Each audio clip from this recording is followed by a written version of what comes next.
Assalamualaikum warahmatullahi wabarakatuh. Alhamdulillahirrabbilalamin. Wassalatu wassalamu ala asrafil anbiya wal mursalin Sayyidina wa maulana Muhammadin wa ala alihi washabihi ajmain amma ba'du. Kami dari kelompok 5 mata kuliah pengantar pendidikan dengan nama anggota 1 Nurul Fadilah 2120 1090, 2 Muhammad Ilham Mustafa 2120 1108, 3 Munazilah Nur 2120 1120, 4 Linailil Muna 2120 1126 akan mempresentasikan yang berjudul aliran-aliran pendidikan. Berikut merupakan presentasi kami. Aliran nativisme. Nativisme berasal dari kata nativus yang berarti kelahiran. Teori ini muncul dari filsafat nativisme, terlahir dari kata sebagai suatu bentuk dari filsafat idealisme dan menghasilkan suatu pandangan bahwa perkembangan anak ditentukan oleh hereditas, pembawaan sejak lahir, dan faktor alam yang kodrati. Pelopor aliran nativisme adalah Arthur Schopenhauer, seorang filosof Jerman yang hidup tahun 1788 sampai 1880. Aliran nativisme menyatakan bahwa perkembangan seseorang merupakan produk dari pembawaan yang berupa bakat.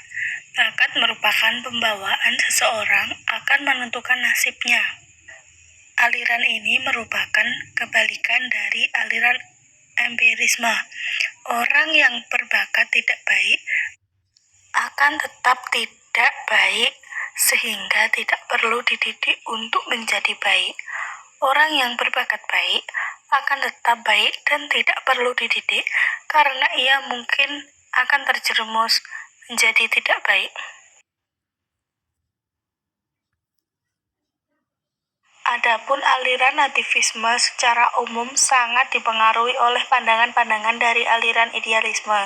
Terlihat dari konsepi dasarnya tentang hakikat manusia itu sendiri. Menurut aliran nativisme ini, manusia mempunyai potensi yang menentukan pertumbuhan dan perkembangan dalam proses penerimaan pengetahuan. Potensi tersebut merupakan gabungan dari hereditas orang tuanya maupun bakat atau pembawaan yang berasal dari dirinya sendiri. Faktor perkembangan manusia dalam teori nativisme. 1. Faktor genetik. Faktor genetik adalah faktor gen dari kedua orang tua yang mendorong adanya suatu bakat yang muncul dari diri manusia. Contohnya adalah jika kedua orang tua anak itu adalah seorang penyanyi, maka anaknya memiliki bakat pembawaan sebagai seorang penyanyi yang persentasenya besar. 2. Faktor kemampuan anak. Faktor kemampuan anak adalah faktor yang menjadikan seorang anak mengetahui potensi yang terdapat dalam dirinya. Faktor ini lebih nyata karena anak dapat mengembangkan potensi yang ada dalam dirinya.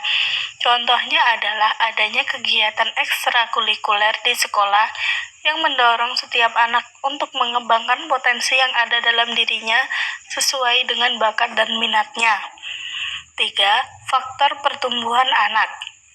Faktor pertumbuhan anak adalah faktor yang mendorong anak mengetahui bakat dan minatnya di setiap pertumbuhan dan perkembangan secara alami, sehingga jika pertumbuhan anak itu normal, maka dia akan bersifat energik, aktif, dan responsif terhadap kemampuan yang dimiliki.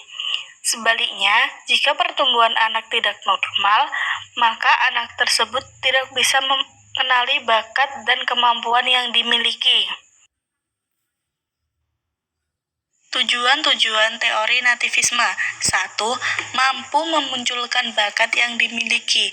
2. Mendorong manusia mewujudkan diri yang berkompetensi. 3. Mendorong manusia dalam menentukan pilihan. 4. Mendorong manusia untuk mengembangkan potensi dari dalam diri seseorang. 5. Mendorong manusia mengenali bakat minat yang dimiliki. Aliran ini berpendapat bahwa perkembangan manusia ditentukan oleh faktor-faktor yang dibawa sejak lahir. Itulah yang menentukan perkembangannya dalam kehidupan. Nativisme berkeyakinan bahwa pendidikan tidak dapat mengubah sifat-sifat pembawaan. Dengan demikian, menurut mereka, pendidikan tidak membawa manfaat bagi manusia. Karena keyakinannya yang demikian itulah, maka mereka di dalam ilmu pendidikan disebut juga aliran pesimisme pedagogis. Aliran naturalisme. Natur artinya alam atau yang dibawa sejak lahir. Aliran ini dipelopori oleh seorang filosof Prancis, J.J. Rousseau, tahun 1712 sampai 1778. Berbeda dengan nativisme, naturalisme berpendapat bahwa semua anak yang baru dilahirkan mempunyai pembawaan baik dan tidak satupun dengan pembawaan buruk. Bagaimana hasil perkembangannya kemudian sangat ditentukan oleh pendidikan yang diterimanya atau yang mempengaruhinya. Jika pengaruh itu baik, maka akan baiklah ia. Akan tetapi, jika pengaruh itu jelek, akan jelek pula hasilnya. Seperti dikatakan oleh tokoh aliran ini, yaitu J.J. Rousseau sebagai berikut. Semua anak adalah baik pada waktu baru datang dari Sang Pencipta, tetapi semua rusak di tangan manusia. Aliran empirisme. Aliran empirisme bertolak dari local tradition atau tradisi lokal yang mementingkan stimulus eksternal di dalam perkembangan manusia dan menyatakan bahwa perkembangan anak bergantung pada lingkungan, sedangkan pembawaan tidak dipentingkan. Pengalaman yang diperoleh anak dalam kehidupan sehari-hari didapat dari dunia sekitarnya berupa stimulus-stimulus. Selanjutnya yaitu aliran konvergensi. Aliran konvergensi bahwa seorang anak dilahirkan ke dunia sudah disertai dengan pembawaan baik maupun pembawaan buruk. Proses perkembangan anak, baik faktor pembawaan maupun faktor lingkungan, sama-sama mempunyai peranan yang sangat penting. Bakat yang dibawa pada waktu lahir tidak akan berkembang dengan baik tanpa adanya hubungan lingkungan yang sesuai untuk perkembangan bakat itu. Sebaiknya, lingkungan yang baik tidak dapat menghasilkan perkembangan anak yang optimal kalau memang pada diri anak tidak terdapat bakat yang diperlukan. Aliran klasik. Pendidikan klasik merupakan aliran pendidikan tertua. Aliran ini bertolak dari asumsi bahwa seluruh pengetahuan, ide-ide, atau nilai-nilai telah ditemukan oleh ahli-ahli yang terdahulu. Pendidikan berfungsi memelihara, mengawetkan, dan meneruskan semua warisan budaya kepada generasi berikutnya. Pendidik tidak dipandang perlu untuk mencari atau menciptakan yang baru, karena semuanya telah tersedia, tinggal menguasai dan mengajarkannya kepada anak didik. Dalam konsep pendidikan klasik, pendidik adalah expert atau ahli dalam bidang ilmu, tetapi juga contoh atau model dari pribadi yang ideal. Anak didik merupakan penerima pelajaran yang pasif. Pendidikan lebih menekankan perkembangan segi-segi intelektual daripada segi emosional psikomotorik. Pendidik klasik disebut juga pendidikan empirisme, yaitu mengacu pada psikologi behavioristik yang menyatakan bahwa setiap individu mendapatkan proses pendidikan karena adanya pengaruh dari luar. Aliran empirisme ini mengacu pada prinsip konektivisme.